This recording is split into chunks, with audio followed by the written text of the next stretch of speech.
Mateo 27, verso 32.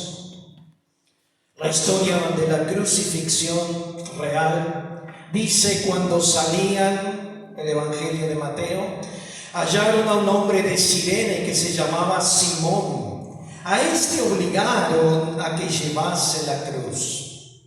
Y cuando llegaron a un lugar llamado Gólgota, que significa lugar de la calavera, le dieron a beber vinagre mezclado con hiel, pero después de haberlo probado, no quiso beberlo. Y cuando lo hubieron crucificado, repartieron entre sí sus vestidos, echando suertes, para que se cumpliese lo dicho por el profeta: partieron entre sí mis vestidos, y sobre mi ropa echaron suertes, y sentados le guardaban allí, y pusieron sobre su cabeza su causa escrita: este es Jesús, el Rey de los judíos. Entonces crucificaron con él a dos ladrones, uno a su derecha y otro a la izquierda.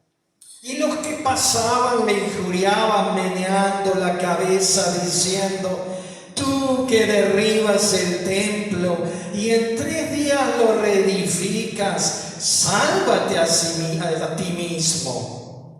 Si eres hijo de Dios, desciende de la cruz. De esta manera también los principales sacerdotes, escarneciéndole con los escribas y los fariseos y los ancianos, decían: a otro salvó, a sí mismo no se puede salvar. Si es el Rey de Israel, descienda ahora de la cruz y creeremos en él. Confió en Dios. Líbrele ahora si le quiere, porque ha dicho: soy hijo de Dios. Lo mismo le injuriaban también los ladrones que estaban crucificados con él. Y desde la hora 6 hubo tinieblas sobre la tierra hasta la hora 9, es decir, de las 12 a las 3 de la tarde. Cerca de la hora 9, Jesús clamó a gran voz diciendo: Elí, Elí, lama sabactani. Esto es: Dios mío, ¿por qué me has desamparado? Algunos de los que estaban allí decían al oírlo: a Elías llama a este. Y al instante, corriendo, uno de ellos tomó una esponja y la empapó de vinagre, y poniéndola en una caña le dio a beber.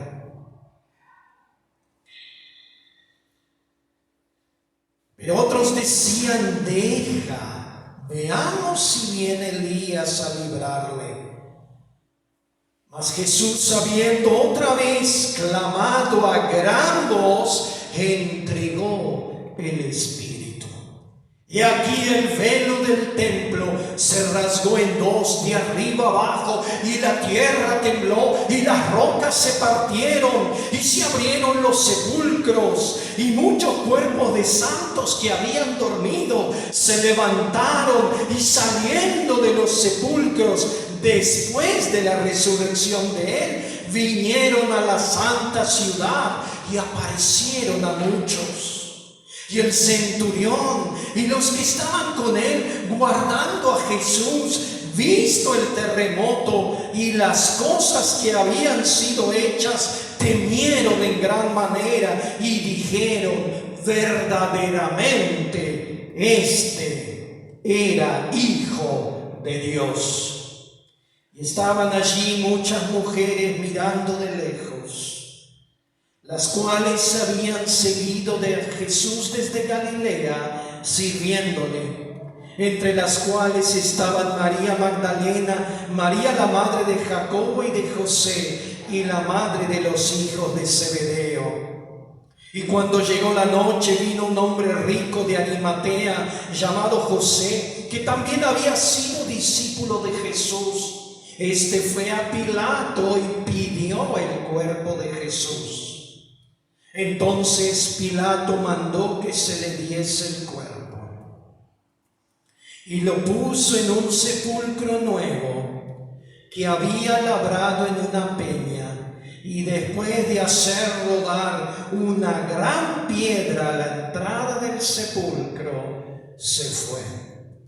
Y estaban allí María Magdalena, la otra María, sentadas delante del sepulcro. Al día siguiente, que es después de la preparación, se reunieron los principales sacerdotes y los fariseos ante Pilato, diciendo: Señor, nos acordamos que aquel engañador dijo, viviendo aún, después de 3 días resucitaré. Manda pues que se asegure el sepulcro hasta el 3er día. No sea que vengan sus discípulos de noche y lo hurten y digan al pueblo: resucitó de entre los muertos, y será el postrer error peor que el primero. Pilato les dijo: ahí tenéis una guardia, id a asegurarlo como sabéis. Entonces ellos fueron y aseguraron el sepulcro, sellando la piedra y poniendo la guardia. Esta es la historia más impactante jamás escrita en toda la historia de la tierra. Jamás se escribió historia más grande que la historia de la muerte expiatoria de Jesús en la cruz del Calvario. En el lugar donde vos y yo debíamos estar, ahí estuvo Cristo. La culpa de tus pecados y de los míos lo pagó Cristo. Y la condenación que nosotros merecíamos la cargó Cristo.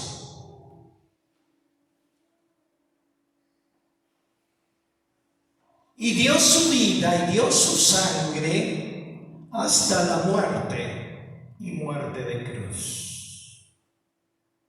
Si tan solo tomáramos conciencia de lo que significa esto, estaríamos entendiendo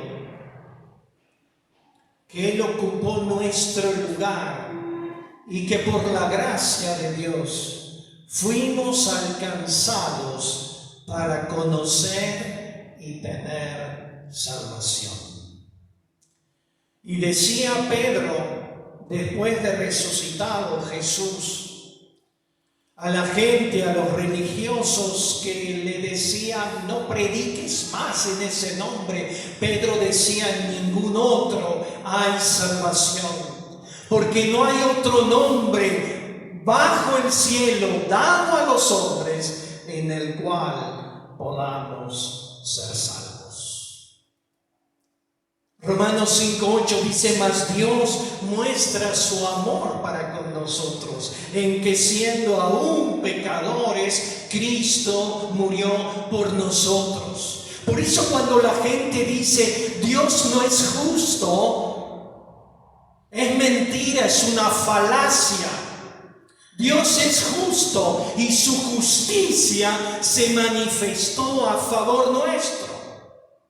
Lo que yo debía pagar, lo pagó su Hijo en esa cruz y cargó mi condenación.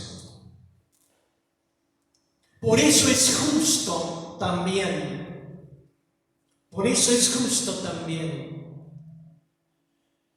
que un día Dios mande a la condenación a aquellos que se han negado a rechazar a Jesús como el Salvador y el Señor de sus vidas. Juan 3:16 dice: porque de tal manera amó Dios al mundo que ha dado a su Hijo unigénito, para que todo aquel que en Él cree no se pierda, mas tenga vida eterna. Porque no envió Dios a su Hijo al mundo para condenar al mundo, sino para que el mundo sea salvo por Él. Pero el verso 18 dice: el que en Él cree no es condenado, pero el que no cree ya ha sido condenado, porque no ha creído en el nombre del Hijo de Dios. El que tiene al Hijo, en ese mismo capítulo, al final dice, tiene la vida. Y el que no tiene al Hijo de Dios, no tiene la vida, sino que la ira de Dios está sobre él. Dios ama, pero si yo me empaco, si yo me encapricho en rechazar su amor y dejarle entrar a mi corazón y gobernar mi vida, la ira de Dios va a estar sobre mí. Porque estoy rechazando el regalo más grande y valioso: la sangre, la vida de Dios a favor mío. Y dice el Antiguo Testamento que en la sangre está la vida. Por eso estaba prohibido comer sangre al pueblo de Dios, porque ahí estaba la vida. Y Jesús que dio su sangre, preciosa sangre, para que vos y yo tengamos la vida. Amén. Dios te bendiga. Vamos a poner